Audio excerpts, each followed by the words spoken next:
E de fato, a Bíblia é um livro de encontros.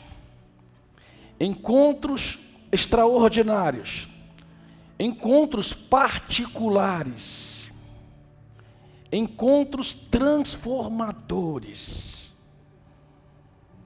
E no Evangelho de João, no capítulo 4, fala de um encontro. O encontro de Jesus com uma mulher samaritana. O texto diz assim: quando, pois, o Senhor soube que os fariseus tinham ouvido dizer que ele, Jesus, fazia e batizava mais discípulo do que João. É interessante, eu vou continuar lendo, mas esse texto dá muitas informações para nós. Só nesse versículo aí fala sobre quando os fariseus descobriu que Jesus já estava em evidência, que Jesus já estava no seu ministério de popularidade, a sua fama estava crescendo. E os fariseus se tornaram grandes opositores de Jesus. Os fariseus tinham uma preocupação com João Batista. João Batista, o batizador, não o evangelista, aquele que batizou Jesus. Aquele que viu a voz vinda do céu: este é meu filho amado em quem me comprazo. Aquele que disse: aí vem um do qual eu não sou nem digno de desatar a sandália dos seus pés. Esse João Batista batizava muita gente, mas agora Jesus estava batizando mais do que ele. E Jesus incomodou os fariseus. Trouxe preocupação demasiada para os fariseus, mais preocupação que os fariseus tinham com João Batista.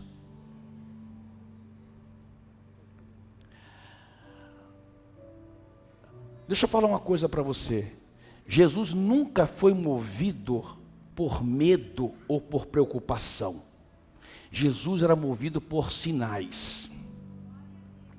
A perseguição, a oposição dos fariseus para Jesus era um sinal de um próximo passo que ele deveria dar para o seu ministério. Jesus não se movia por medo ou por preocupação. Jesus se movia por propósito e por sinais. Você está entendendo? Por propósito e sinais. O próprio João também, para Jesus, agora de fato, um sinal positivo, também apontava para a próxima etapa do ministério de Jesus. Quando João Batista estava pregando, Jesus estava se preparando. Quando João Batista foi preso, Jesus começa o seu ministério popular. Quando João Batista morre, Jesus entra no seu ministério da paixão. Jesus era movido por propósito e por sinais. E o texto continua dizendo assim: deixou a Judéia e foi outra vez para a Galileia, e era-lhe necessário passar por Samaria. Amém, amados? Jesus, que não se movia por causa das circunstâncias, Jesus, que não se movia por acaso, quando fala era-lhe necessário passar por Samaria, porque Jesus tinha uma missão para se cumprir. Nada na vida de Jesus era por acaso. E Jesus nunca se movia forçado pela circunstância, só por propósito e por missão. Quando fala era-lhe necessário passar por Samaria, é porque os judeus, e Jesus era um judeu, eles não se davam com os samaritanos. Havia uma rixa muito antiga, desde quando Salomão morreu e o seu trono passou para o seu filho Roboão, e houve uma divisão de reino. Jeroboão ficou com 10 tribos, e Roboão apenas com 2 tribos, a tribo de Benjamim e a tribo de Judá. Desde essa época, eles viviam em conflitos, em brigas. até por conta de onde se devia adorar de fato, se era em Samaria ou se era em Jerusalém. Então os judeus não se davam com o samaritano, sabe? Então agora Jesus, movido não pelas circunstâncias, Jesus movido não por acaso, mas por propósito, fala, era necessário passar Samaria. Por quê? Porque o trajeto natural, o trajeto normal do judeu, quando saía da Judéia para ir para a Galileia, tinha que atravessar Samaria, geograficamente. Mas eles desviavam, porque eles não se davam. Eles desviavam pela parte ocidental, atravessavam o Rio Jordão e se desviavam de Samaria. Todo judeu fazia isso, era rota normal. Andavam mais, mas não se encontravam. Mas Jesus disse, era-lhe necessário passar por Samaria. Por quê? Porque Jesus tinha um encontro marcado. Jesus tinha um encontro marcado. Jesus precisava encontrar uma mulher samaritana. E o texto diz que Jesus, na sexta hora do dia, ao meio-dia, a sexta hora, o judeu começa a contar a primeira hora às 6 horas da manhã. A sexta hora era a hora mais quente do dia. Jesus, cansado, tinha mandado os discípulos ir até a cidade comprar comida, e ele sozinho foi até aquele poço de Sicar, um poço feito por Jacó. Lá ele encontrou uma mulher, no poço de Jacó.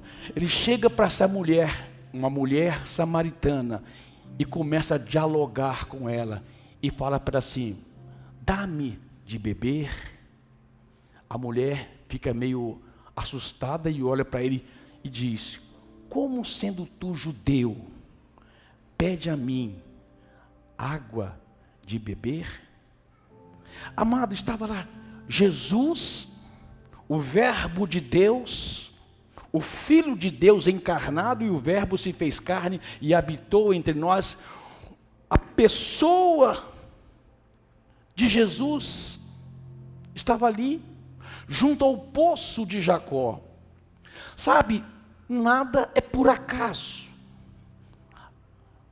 2000 anos atrás desse acontecimento, quando Jacó fugia do seu irmão Esaú, e Esaú queria matar Jacó, porque Jacó tinha roubado o seu direito de primogenitura, e por anos, houve essa perseguição. Mas milagrosamente, de maneira sobrenatural, Deus promoveu uma reconciliação entre Esaú e Jacó. Jacó orou a Deus, buscou a Deus. Vocês conhecem a história lá de Peniel. E Jacó reconcilia com Esaú. E ele vai para esse monte, em Siquém. O texto fala na cidade de Sicar, a cidade era abaixo. E ele cava um poço de água, e ele faz um altar, em gratidão a Deus, estabelece um altar de encontro com Deus. 2000 anos depois, estava lá Jesus, junto ao poço de Jacó, o poço e o altar vivo naquele lugar.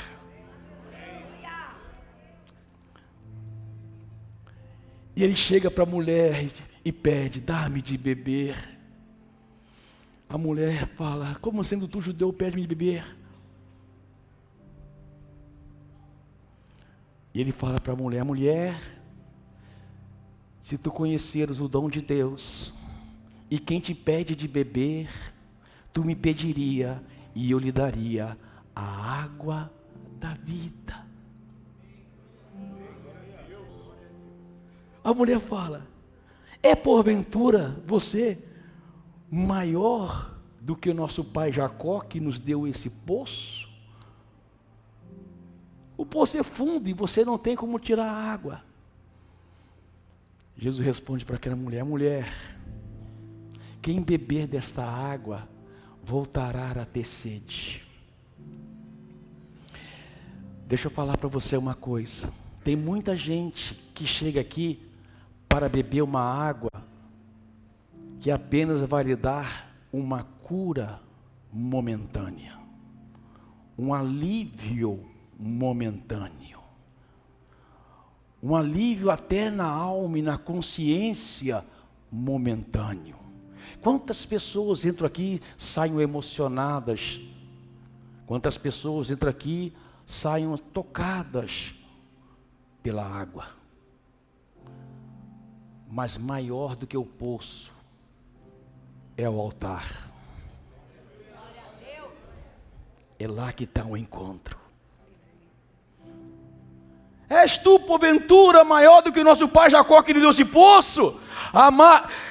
Jesus falou para a mulher: se tu beberes da água que eu lhe der, do teu interior fluirão rios de água viva. Você não vai ter uma cura momentânea, você não vai ter um alívio momentâneo, você não vai ter uma emoção momentânea, você vai ter um encontro permanente, você vai ter uma transformação permanente, você vai ter uma esperança eterna, porque você não só bebeu da água, mas você encontrou o rio de Deus.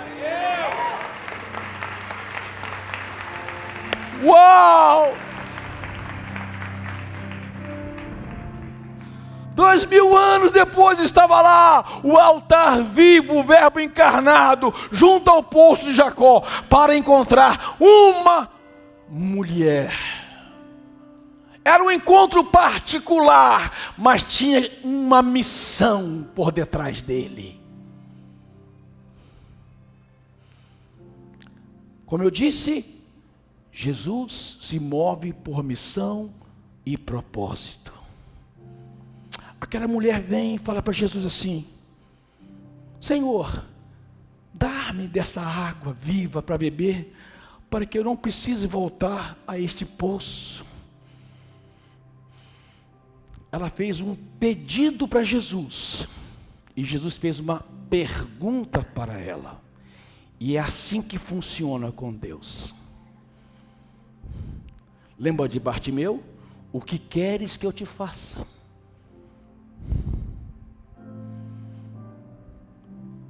E Jesus pergunta para ela: onde está o teu marido?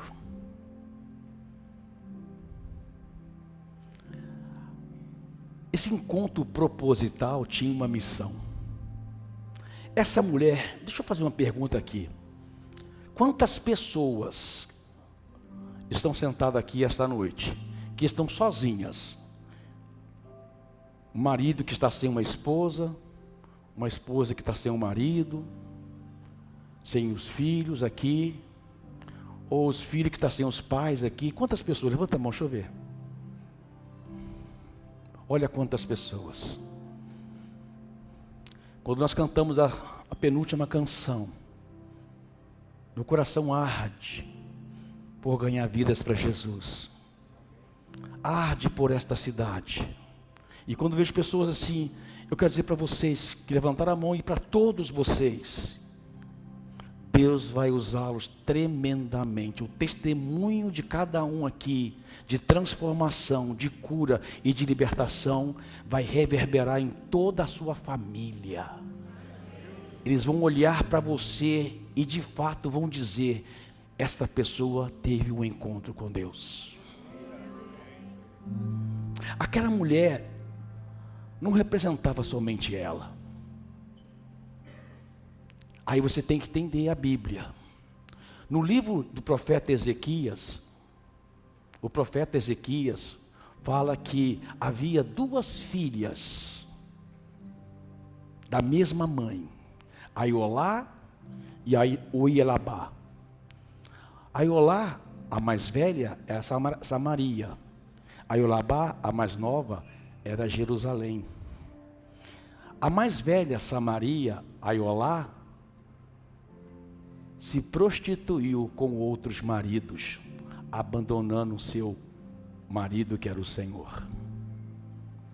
Isso aconteceu, e você vai ver registrado no livro de Reis, no capítulo 17 do livro de Reis. O primeiro texto é Ezequias 23, Isso aconteceu quando os assírios invadiram Samaria e levaram para Samaria 5 nações: Babilônia, Cutá, Avá, Amate e Sefarfaim. 5 nações. E o texto diz: e cada nação levou os seus deuses. E assim Samaria abandonou seu verdadeiro marido, que era o Senhor, e ficou com outros deuses.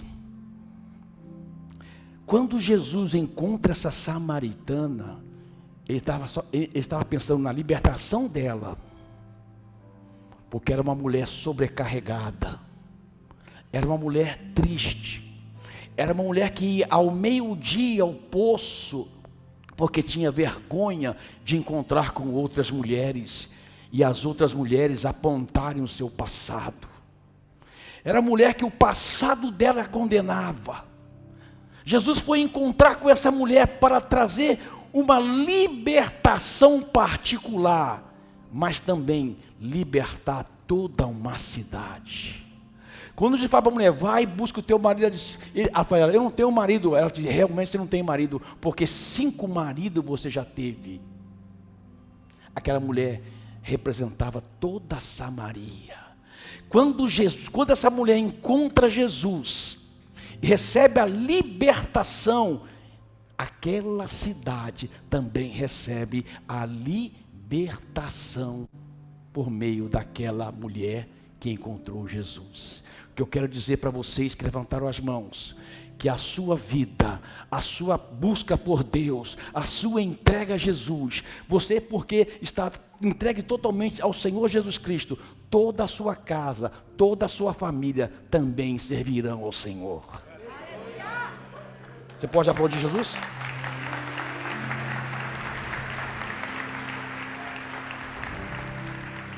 Porque toda a cidade foi liberta. Toda a cidade foi liberta. E quando ele fala para a mulher: você já teve 5 maridos, e o que você vive hoje não é o seu marido, ela diz: eu vejo que tu és profeta. E ela muda a conversa e diz: Senhor, aonde nós vamos de fato adorar? Neste monte em Samaria ou lá em Jerusalém? E Jesus responde para aquela mulher: nem aqui nem lá. Vai chegar o dia que os verdadeiros adoradores adorarão o Pai em espírito e em verdade, e são estes que ele busca para adorá-lo. A mulher fala: é verdade, quando Cristo vier, quando o Messias vier, ele nos ensinará todas as coisas. Aí ele se revela e diz: mulher, eu sou o altar, eu sou o Cristo, eu sou o Messias que falo contigo. Ela estava junto ao poço e junto ao altar. Amado, Cristo se revelou a ela, e ela ficou regozijando de alegria, regozijando de felicidade. E ela pega e sai correndo, larga o seu cântaro e vai para a cidade. O cântaro representa o passado daquela mulher. O cântaro representa a vergonha daquela mulher. O cântaro representa as coisas erradas que ela praticou no passado e que castigava a sua consciência.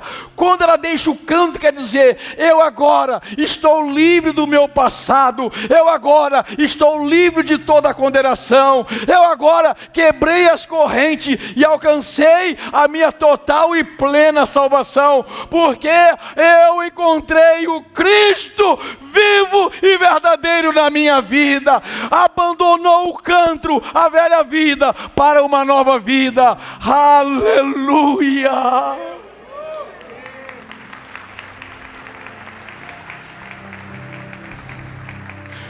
Hoje é dia de você ir ao poço para beber a água da viva, porque lá se encontra o altar vivo que é Jesus Cristo. Hoje é dia de você quebrar o seu cântaro, o seu passado, as coisas que te prendem ao seu passado, os pensamentos ruins que te prendem ao seu passado. Quantas pessoas, amado, Jeremias 6,16 diz que devemos deixar as veredas antigas. As veredas antigas são marcas do passado. Aquela mulher tinha marcas do passado. Muita gente tem marca do passado. Às vezes um casamento que não deu certo, às vezes lamúrias, ou quem sabe remorso por uma situação que viveu na vida. Às vezes pessoas carregam revolta e tristeza no coração por um episódio ocorrido no seu passado. Mas hoje é dia de você quebrar o seu cântaro, deixar junto ao poço, e o seu passado fica lá, porque você de fato teve um encontro verdadeiro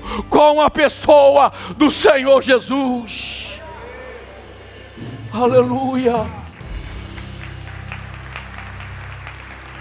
Aplauda bem forte Jesus. Dá um glória a Deus. Aleluia. E amado, o resultado do testemunho daquela mulher será também um resultado do seu testemunho. Aquela mulher correu para a cidade e disse para todos da cidade: eu encontrei o Cristo, ele disse tudo sobre a minha vida. Ela testemunhou para a cidade. A Bíblia diz que toda a cidade foi aonde Jesus estava, ouvir Jesus, ser curada por Jesus. E eles disseram: agora não é por causa do testemunho da mulher, agora porque os nossos olhos viram e os nossos ouvidos ouviram que de fato este é o verdadeiro Cristo e o Messias. Aleluia!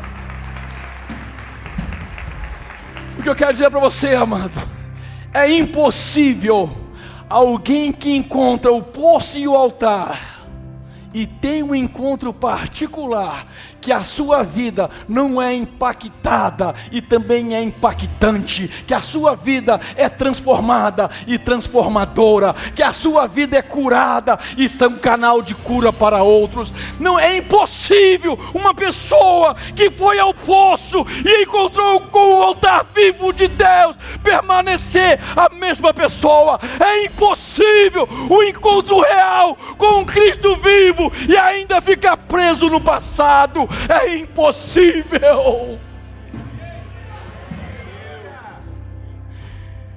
Hoje é o seu dia. Fica de pé no seu lugar. Fica de pé no seu lugar.